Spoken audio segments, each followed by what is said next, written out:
ओम नमो भगवते वासुदेवाय नमः। पांचजन्यम ऋषिकेशो देवदत्तम धनंजय पौंड्रम दधमाओ महाशंखम भीमकर्मा विक्रोधरः। अर्थात श्री कृष्ण महाराज ने पांचजन्य नामक, अर्जुन ने देवदत्त नामक और भयानक कर्म वाले भीमसेन ने पौंड्र नामक महाशंख बजाया। ऋषि इंद्रियों का नाम है, उनके स्वामी को ऋषिकेश कहते हैं तथा हर्ष, सुख और सुखमय ऐश्वर्य के निधान को ऋषिकेश कहते हैं। भगवान इंद्रियों के अधीश्वर भी हैं और हर्ष, सुख और परमेश्वर के निधान भी, इसलिए उनका एक नाम ऋषिकेश है।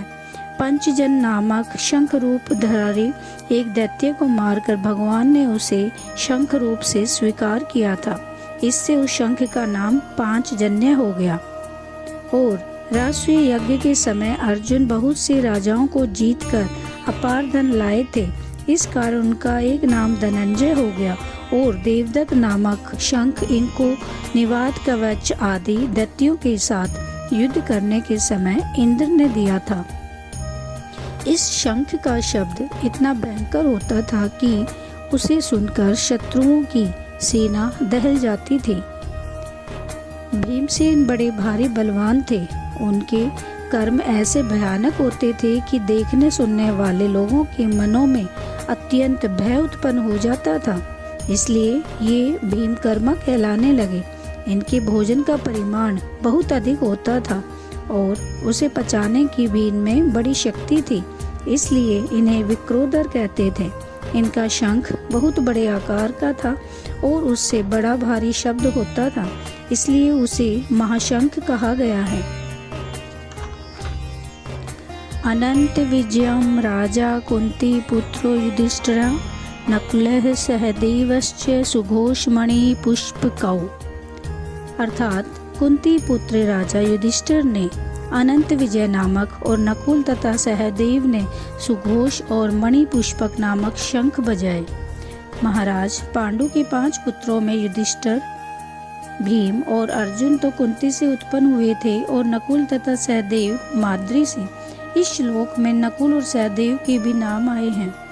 युधिष्ठिर और नकुल सहदेव की माताएं भिन्न भिन्न थी। इसी बात को जानने के लिए युधिष्ठिर को कुंती पुत्र कहा गया है तथा इस समय राज्य भ्रष्ट होने पर भी युधिष्ठिर ने पहले राजसूय यज्ञ में सब राजाओं पर विजय प्राप्त करके चक्रवर्ती साम्राज्य की स्थापना की थी।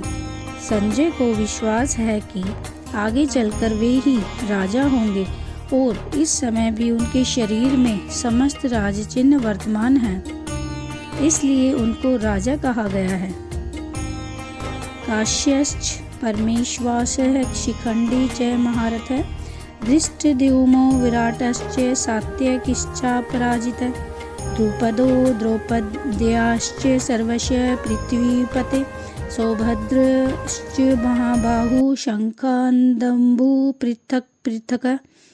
अर्थात श्रेष्ठ धनुष वाले काशीराज और महारथी शिखंडी एवं धृष्टद्युम्न तथा राजा विराट और अजय सात्यकी राजा द्रुपद एवं द्रौपदी के 5 पुत्र और बड़ी भुजाओं वाले सुभद्रा पुत्र अभिमन्यु, इन सभी ने हे राजन सब ओर से अलग अलग शंख बजाए। अर्थात शिखंडी और धृष्टद्युम्न दोनों ही राजा द्रुपद के पुत्र थे। शिखंडी बड़े थे, धृष्टद्युम्न छोटे। पहले जब राजा द्रुपद के कोई संतान नहीं थी, तब उन्होंने संतान के लिए आशुतोष भगवान शंकर की उपासना की थी। भगवान शिवजी के प्रसन्न होने पर राजा ने उनसे संतान की याचना की। तब शिवजी ने कहा, तुम्हें कन्या प्राप्त होगी। राजा द्रुपद बोले, भगवान मैं कन्या नहीं चाहता, मुझे तो पुत्र चाहिए। इस पर शिवजी ने कहा, वह कन्या ही आगे चलकर पुत्र रूप में परिणत हो जाएगी। इस वरदान के फलस्वरूप राजा द्रुपद के घर कन्या उत्पन्न हुई। राजा को भगवान शिव के वचनों पर पूरा विश्वास था, इसलिए उन्होंने उसे पुत्र के रूप में प्रसिद्ध किया। रानी ने भी कन्या को सबसे छिपाकर असली बात किसी पर प्रकट नहीं होने दी। उस कन्या का नाम भी मर्दों का सा शिखंडी रखा और उसे राजकुमारों की सी पोशाक पहनाकर यथाक्रम विधि पूर्वक विद्या अध्ययन कराया। समय पर दशादेश की राजा हिरण्यवर्मा की कन्या से उसका विवाह भी हो गया। हिरण्यवर्मा की कन्या जब ससुराल में आई तब उसे पता चला कि शिखंडी पुरुष नहीं है, स्त्री है। तब वह बहुत दुखित हुई और उसने सारा हाल अपनी दासियों द्वारा अपने पिता राजा हिरण्यवर्मा को कहला भेजा। राजा हिरण्यवर्मा को द्रुपद पर बड़ा ही क्रोध आया और उसने द्रुपद पर आक्रमण करके उन्हें मारने का निश्चय कर लिया। इस संवाद को पाकर राजा द्रुपद युद्ध से बचने के लिए देवाराधन करने लगे।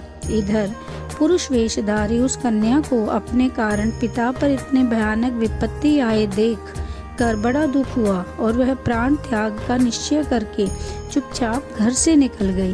वन में उसकी स्थूणाकर्ण नामक एक ऐश्वर्यवान यक्ष से भेंट हुई। यक्ष ने दया करके कुछ दिनों के लिए उसे अपना पुरुष तत्व देकर बदले में उसका स्त्रीत्व ले लिया।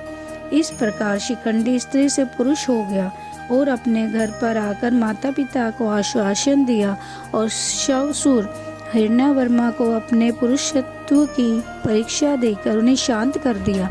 पीछे से कुबेर के शाप से स्थूणाकर्ण जीवन भर स्त्री रह गए।